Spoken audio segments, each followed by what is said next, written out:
So here's what I would say to Mr. Trump. Instead of playing politics with this issue, instead of telling members of Congress to block this legislation, join me, or I'll join you in telling the Congress to pass this bipartisan border security bill. We can do it together. That was President Biden calling on Donald Trump to throw his weight behind border legislation. Now, Biden and Trump, they took dueling trips to the southern border on Thursday. And it comes just weeks after Republicans jumped ship on a bipartisan border bill at Donald Trump's demand. Makes you wonder why Donald Trump is at the border. Joining us now is the Democratic Congressman from New York, Gregory Meeks. Welcome, sir. Congressman, good to be with you. Good to be with you here in New York. I want to talk about the border, but first I got to ask you, we were just on with our colleague Julie Surkin talking about whether or not the government is going to continue to be funded. You got another week. Do you think Republicans are going to be able to get it over the finish line? Well, I think that if they continue to work with Democrats, we'll get it over the finish line. I think that we're close to make sure that it doesn't shut down on March 8th, next deadline. But I think that the real issue is what happens by March 22nd when the second tranche of bills come up and whether or not the Speaker gives in to the MAGA Republicans, or does he work with Democrats and the rest of the Republicans to get something done for the people in passing a budget that will help keep the government open? That's the big question. Who and what does the Speaker do? Does he listen to the MAGAs, and that's what he does, and so therefore the government shut down? Or does he work with Democrats in an honest way? We're ready to sit down and work together so that we can keep the government open and make sure that we pass a budget that benefits all Americans. Simone, it is one of many big questions this morning. I mean, truly, Congressman, the dynamics in the House are insane, to use an elevated word. You have what is happening when it comes to the funding and the staggered continuing resolutions. And then you also have what's happening or not happening on border security, and not to mention Ukraine aid. Donald Trump and President Biden were both at the border this week. What do you make of President Biden's, request, if you will, to Donald Trump, telling him to join him in getting something actually done here and not playing politics? Well, look, I think that the proof is in the pudding. What President Biden is saying, let's get something done. I think Democrats are saying we recognize that there is a problem at the borders with the number of individuals that's crossing the flow, crossing the border. I just came back from the Arizona border in Nogales myself. I was just there last weekend because I wanted to see for myself what was taking place at the border.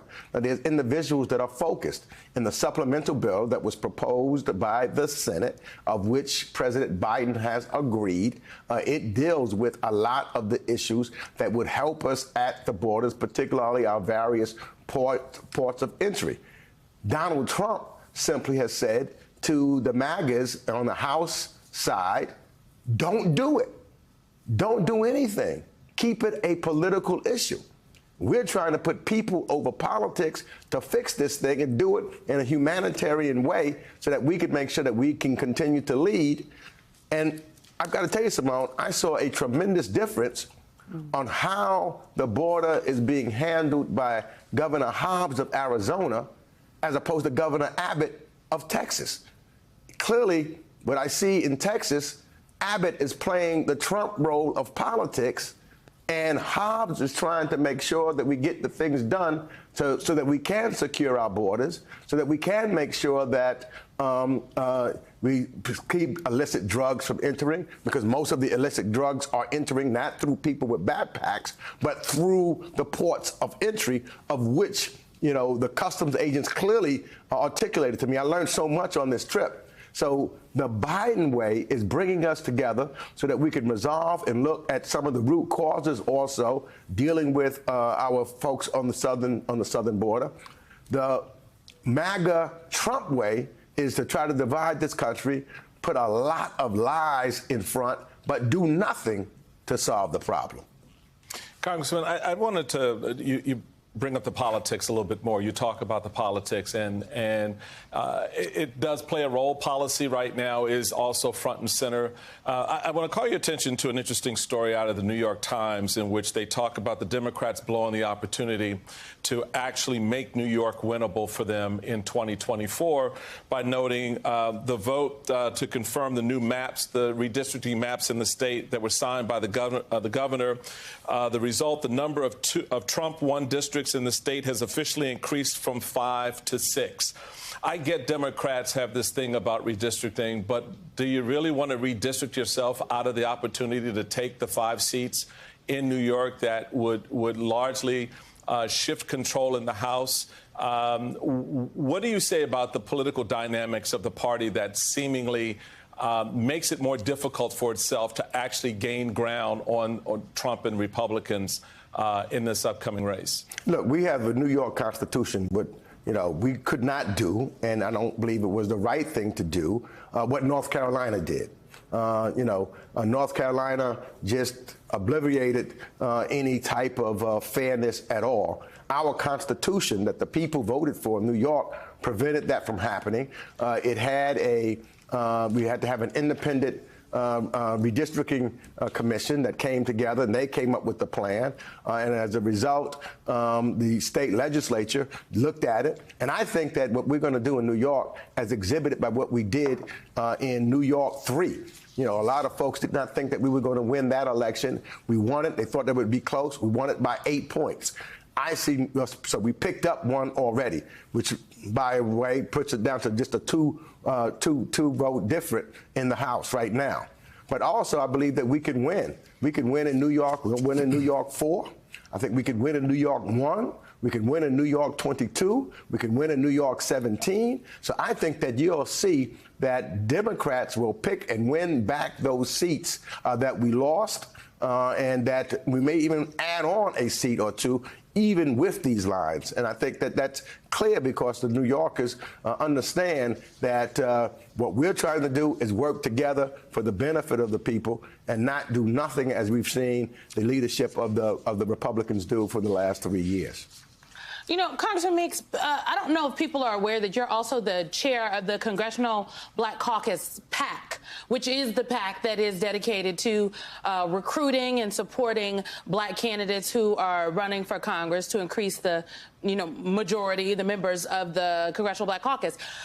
Do you think that with the addition of, you just named seats in New York, but I'm also thinking about the additional congressional district that's now been added in Alabama, the additional congressional district in Louisiana, additional seats across the country where there are pickup opportunities. I think we hear a lot about how 2024 is going to be doomed a little bit for Democrats, but the House is looking pretty good for Democrats as of right now.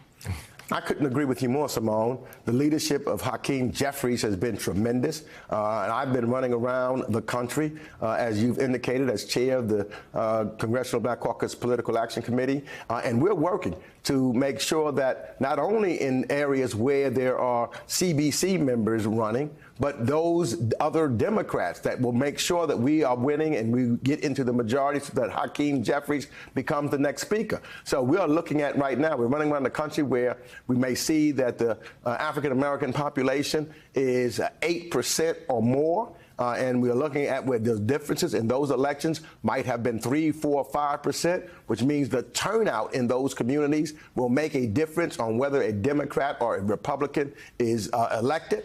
And we're finding, based upon all of the polls that we've been doing, that we're going to increase that number, and we will win several seats across. We'll win seats in Arizona. We're going to win more in California. In fact, we could win like the 4 or 5 that I'm talking about increase in New York. That could be the same thing in California. So we are working hard, and we're not waiting until a month or 2 before the election and just running around. We're going to talk to the people. One of the things that I think that is really important, and I looked at in New York 3, for example, many folks in that community thought that we would not win particularly in that case because of the Asian community not turning out to vote.